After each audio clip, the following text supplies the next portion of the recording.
فاسألوا أهل الذكر إن كنتم لا تعلمون.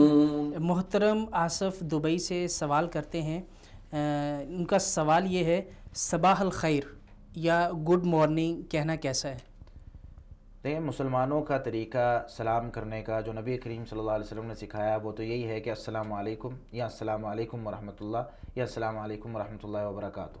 سب سے کم یہ ہے کہ ہم السلام علیکم کہیں، اور یہ سلام کرنا اور سلام کا جواب دینا یہ ایک مسلمان کا دوسرے مسلمان پر حق بھی ہے اور واجب بھی ہے کہ ہم کسی مسلمان کو سلام کرتے ہیں اور اس کے مال اور جان کو سلامتی کی نظر سے دیکھتے بھی ہیں، اور ہماری میری طرف سے تم پر سلامتی ہے. جی، ہماری طرف سے ایک دعا ہوتی ہے کہ السلام علیکم، تم پر اللہ کی سلامتی ہو، یہ بھی ہوتا ہے مطلب. اور دوسرا کہ میری طرف سے تمہیں سلامتی مل گئی، یعنی میں نہ تمہارے مال پر قبضہ کروں گا، نہ تمہاری عزت پر حملہ کروں گا، نہ میں تمہیں کسی قسم کا نقصان پہنچاؤں گا، میری طرف سے تمہیں سلامتی ہے.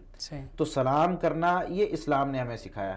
لیکن اگر کوئی شخص سلام کے بعد گڈ مارننگ یا صباح الخیر جس طرح کہ عرب میں چلتا ہے، یا امریکہ وغیرہ یا جتنے بھی اس طرح کے ممالک ہیں جہاں انگلش بولی جاتی ہے تو وہاں گڈ مارننگ چلتا ہے، تو ہم اپنی ثقافت کے مطابق ان الفاظ کو استعمال کر سکتے ہیں، منع نہیں. لیکن سب سے پہلے جو اسلام نے ہمیں سکھایا ہے اس چیز کو ترجیح دیں اور اس چیز کو اپنے سامنے رکھیں. اس کے بعد آپ صباح الخیر یا گڈ مارننگ وغیرہ یا گڈ نائٹ وغیرہ استعمال کر سکتے ہیں. واللہ تعالیٰ.